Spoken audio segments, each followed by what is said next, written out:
welcome back to another video on Gearsaw Studios, and today I'm going to be covering Cracker's Witherstorm mod Evolution Part 1 in this video.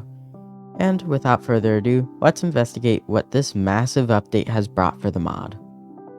Now, we have ourselves the changelog, and here's the thing, it's really long, and every time I've tried recording this bit, it's ended up too long. But I have something to say. One, we can now just use @W instead of @E with a very long string to interact with the Witherstorm. And two, there's been new mobs, some new models. And three, I actually got two of my own changes into here. And these new changes involve block clusters. They will no longer be created near the symbiote, so that way you can fight it in peace. And the Witherstorm will no longer pick up fluids. Thank me for those changes, but otherwise, we have a bunch of really nice quality of life changes that make the mod a lot more playable, along with a little bit more difficult, surprisingly. I definitely say this new version is harder to play through.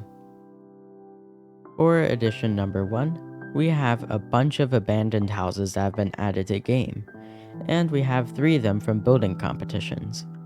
And I submitted, I didn't get in, but I'm happy with the build I made anyways. We have some hay bales here, so you get some food and some books. The desert one is pretty hard to start off with. And then we have by far the hardest, notably because it has next to no books. It only has a couple in the chests, although it's very pretty. This is a building competition one, and there's a hidden Easter egg I just found out while recording. This command block, usually all of these are completely empty, kills one of the builders for this. In case you ever look on the back of this and press the button and you happen to be one of the builders for this, congratulations, you /killed them. And then we have first place in the competition, in which we have a nice abandoned house. It comes with a decent amount of books, it looks really nice, and on top of that, it has 3 skulls and they're kind of hard to assemble because you have to pick all 3 up. Nothing inside the command block, but I do have a small nitpick at the build. Usually when I build, I place these stairs on the outside and the tiles on the inside, but it's a very nice build and I'm happy it got in. Then we have ourselves the jungle build, and this one is pretty basic besides being a stilt home and having a thatched roof. And that means you have unlimited food for the most part, since each block you see here is 3 bread. Imagine how much bread you're gonna get out of that. Then we have the final building competition one, the Order of the Stone Temple, with an inactive trap, a book, completely empty, a chest, which is also empty, and a hidden chest, which is also empty. Of course, we have the spawn platform, and this one's for Dark Oak Forest. And forgot to mention, this is a plains variation, and that one right there is a forest variation. For the rest of these, they're all relatively the same. We have the Savannah House. It's a nice Savannah build, nothing else to really say. Then we have the Snowy build, which comes with a free grindstone and has a very unique structure. Perhaps I'll use this for my videos. And then we have the Taiga one, which more or less looks identical to the normal one with slight build pattern differences. This also comes with some books, and these builds now use 1.19 and 1.20 blocks. However, I don't think any of they do use 1.20, they have chiseled bookshelves, but anyways, all these builds will now generate in place of the first build right there occasionally. Now, for some changes regarding the actual enemies of the mod, rather than nice structures, we have the Withered Symbiot, which has gotten a change. Notice on the back, its weak point is now completely black, and you can no longer hit it unless it's hunched over. No more sneaking behind it with a crossbow anymore. You have to fight it completely legitimately, because when it enters phase 2, 30 HP out of 60, it will become invulnerable, which means you can no longer cheese it by trapping it anymore. It will also summon some new mobs, but I will show that in a moment. But from said new mobs, you can get potions of decay using some withered spider eyes, a new item. Brew those in a brewing stand, and then you can inflict wither on whatever you want for a short duration, around the same as poison, or you can throw it at pumpkins in order to turn them into withered pumpkins, called tainted pumpkins. They can be carved and you can turn them into withered jack-o'-lanterns using a torch from there. For some of our new mobs, we have the sickened villager, which is just a zombie villager. However, when cured, it can turn into a different profession, like a normal villager, and sell extra trades pertaining to the mod, where you can get yourself some withered flesh, withered bones, golden apple stew, tainted dust, etc. Then we have the withered phantom. It does exactly what you think it does. It inflicts wither on hit, like all the other mobs as of this update, and it will fly around. It's just overall kind of annoying, mainly because it inflicts wither now. Then we have the withered chicken. Along with that, we have the cow and mushroom, and all three of these are basically the same. Passive, well, not passive, as you can see here. They'll all chase you at different speeds and retain the properties of their normal mob. And no, you cannot shear a tainted mushroom. But all of them go at different speeds. They can attack you, inflict withered, etc. And then our last one, the sickened pillager, which does not inflict wither upon attack.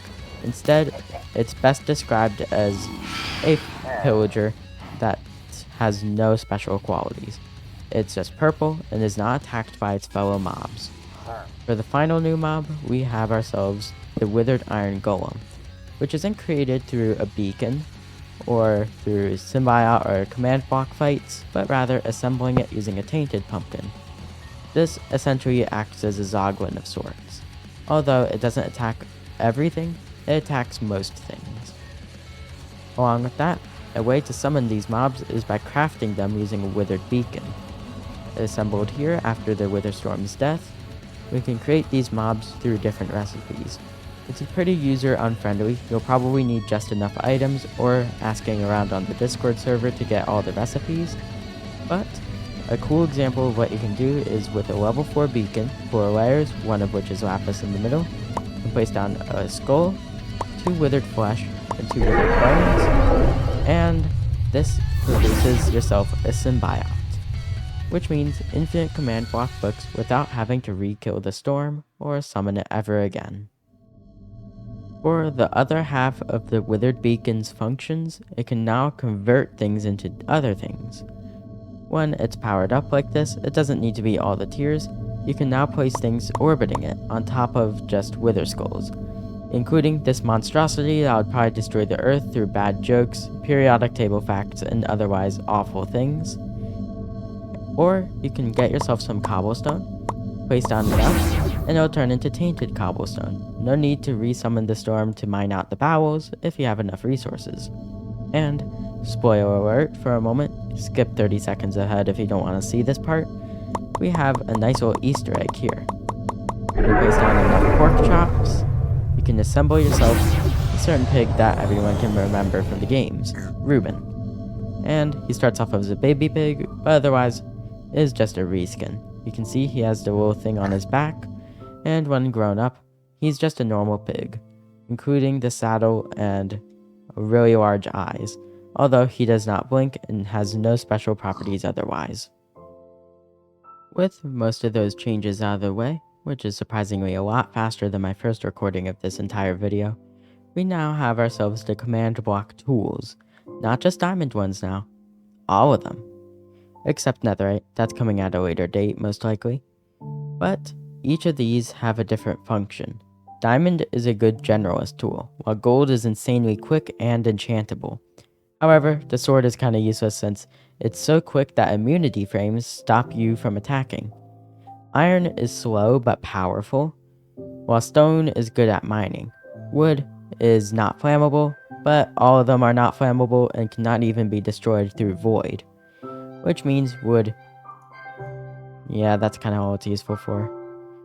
But for the metas with each of these, we have our slow iron command block sword versus the diamond sword, and I have to say, the diamond sword wins. However, it's a different situation when we come to axes, since you gain 1.5 damage at the cost of 0.1 milliseconds, and if you equate that all out over a period of time, iron wins in the long run. Which means axes, it goes to iron, swords, it goes to diamond. Although an iron command block sword might seem good, diamond has higher DPS. For gold, gold pickaxe is the way to go. You can insta-mine things without haste if you have high enough efficiency levels. And although stone is the mining set, it unfortunately isn't that useful for mining. The only thing stone beats gold in is obsidian, netherite, ancient debris, and any ultra hard blocks. And then we have a unique one, the iron command block hoe. You can see it's a scythe, very slow, but it deals a massive amount of damage. With strength 2, you can one-shot normal enemies. Unfortunately, due to its lack of sharpness, it's kind of useless in the long run. But otherwise, all of these are really nice to get. I'd recommend getting gold pickaxe, gold shovel, diamond sword, and iron axe. Wood, nothing, and the hoe would probably have to go to gold as well. However, do keep a backup for stone. Now, we have ourselves the config screen, the final thing I need to cover before showing off the storm. And here we have 4 buttons, the Discord server, the Patreon to support it, GitHub in order to provide feedback or report bugs, and then the Ko-Fi, essentially an alternative patron for the texture artist. You can go support these if you particularly like this mod.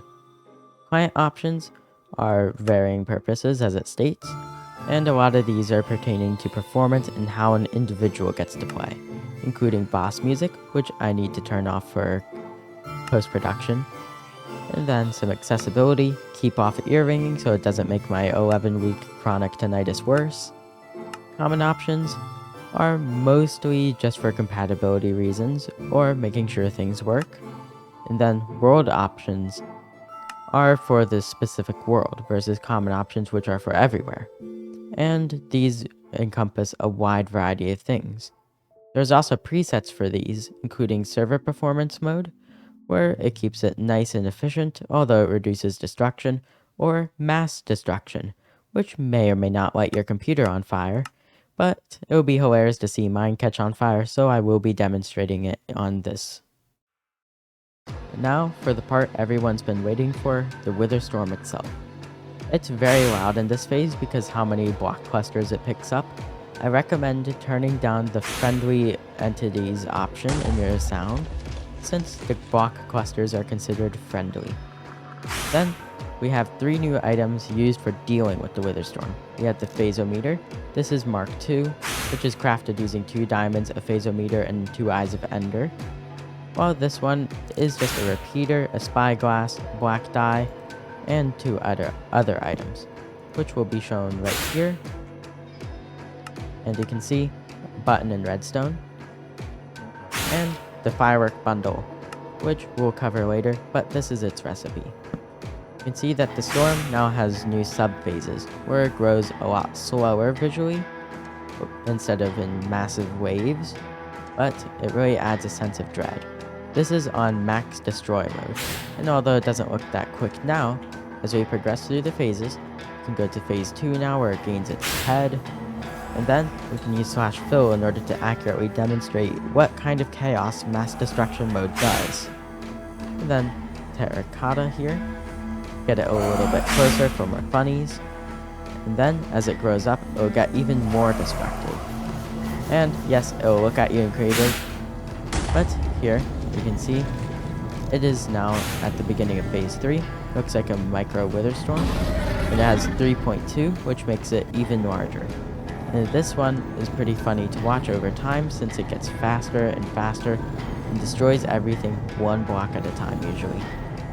And yes, it will attack you with a bunch of wither skulls if you get near it, but it won't act like a normal wither anymore, which is a nice change, which means if you aren't able to get far enough in time, you are instantly killed. And as it keeps accelerating, it will eventually turn into a phase 4. And that is when ultimate destruction mode becomes even funnier, because it will start destroying the world at record pace. Not to mention, its heads now move in a similar fashion to the story mode version, which means they'll go back and forth like scanning. Not to mention, they'll fade out over time from afar. Although, this isn't a very good example since I have night vision, still, you can see that sometimes they'll fade out from afar. but it's still pretty hard to see in creative mode. Along with a slew of visual changes with block clusters, the Wither Storm has also gained some new mechanics per se, and turning down volume since you can hear how loud the storm is. And if we drop to the ground, there's two entities that have unique reactions to the storm. Not to mention, small one-block clusters will now be picked up by the storm. If we summon a bunch of creepers, they'll get sucked up like this. And skeletons too have a unique interaction. And you can probably assume what these are. These are the passive, well, normal enemies that will have a passive ability that lets them attack the storm in some capacity. Creepers, of course, blow up, while skeletons shoot the heads. But the skulls may kill them on the way up. As they get sucked up, they'll prepare to explode and damage the storm. Right here, you can see it blows up and damages the storm. If something's not being directly targeted though, you can see it will get sucked directly into the mass instead of the eve. And they're quite effective. You can see they're shooting the storm, and they're being quite effective. And they'll even take out the head sometimes. Now, for two new mechanics with the storm, we have ourselves the firework bundle, which was a pre-existing mechanic that nobody used, but once added into the form of a block like this, it gets a new use. If you ever needed to run near the Wither Storm, say something dangerous, set off one of these. Give the Wither Storm a seizure because of all the flashing lights, and give yourself a nice getaway. Although, it might get kinda risky to pick it back up, considering all the storms will be looking at it. You can also play jukebox in order to heavily reduce your chance of getting sucked up, especially if there's a lot of mobs nearby. And then, TNT will not detonate until it reaches the head if it's being sucked up. However, this is so wildly inconsistent, it might as well not exist. But if you can get it to work, it's surprisingly interesting. And you can see it's getting picked up, but then immediately ignored. So you can see how inconsistent this would be in actual gameplay. Still, the other two are quite nice to have. Once hit with the Formidabomb to take it down temporarily, you'll notice that the Witherstorm's basically guts are now strewn about, in the form of purple pieces that don't quite look like in-game, but it's still pretty nice to see. The Witherstorm now visibly has taken damage, not to mention its rain of destruction is now circular instead of a square. Once it wakes back up, its phase will look slightly different. And if we change it to phase 6 here, it doesn't do much because it's already at 6, but if we change it to 6.5, you'll notice that the model has been redone on the top, and now it looks like it's been pretty much almost completely healed up from the explosion. No more basically permanent damage done to it. Which is a little confusing, but model changes are always appreciated. In its final phase, the Witherstorm's hull will now also exhibit similar effects to the damaged portions. And you can go inside of the hull when it's downed in order to see the new bowels, although you'll see this regardless. And for lag reasons, I'm going to just kill the Witherstorm like that.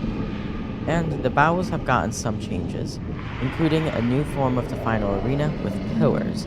It didn't generate this time, but keep an eye out for it. And while exploring the bowels, you'll notice 1, very laggy, and 2, it will have new structures. So I'm going to passively fly around in here while explaining something that I failed to cover in the video. And that change is the Witherstorm's AI. And this change is accompanied by some nice balancing that is a result of it. This means that the Witherstorm will now stop chasing you if you are in an area it cannot reach you. Say you are boating endlessly over an ocean, well, it will stop chasing you, so that way it doesn't catch you in the water, which is a really nice change. Along with that, the storm will now stop chasing if you teleport using an ender pearl, or teleport in general, which means portals, ender pearls, and any form of fast movement like that will be essential for escaping the Witherstorm. Which means if it's caught up to you, now you actually have a chance to escape, which is incredibly helpful, since you are basically stun locked without a shield or digging underground against the storm. and it's never fun waiting around and dying of wither sickness, since I've happened to experience that a lot. But anyways, you can see the new structures, and some of them even include redstone from time to time. Although it isn't the most common to see redstone-based builds, it's always a nice sight to see. So make sure to explore the bowels next time if you don't have wither sickness. You'll find a lot of treasure and a lot of cool things that you won't want to miss out on. For our final changes that I deem important enough to cover, since I don't want to be here all day, we have the command box fight. When attacked, you can see that it now emits some particles and some lights. It still has a noise. I've just disabled it for audio reasons because I kinda don't want to hurt my ears any more than they are right now. And we'll summon the new mobs that come in the fight. Well, have been added. You can get some cows, pillagers, chickens, mushrooms, and later phases along with phantoms. And notably, the symbiote is now required for progression. I got lucky in my winning attempt that the symbiote kinda just fell down that pit and I got to fight it afterwards. But once it summons a symbiote and some phantoms, you'll notice it will start defending the command block like it does when the heads are active.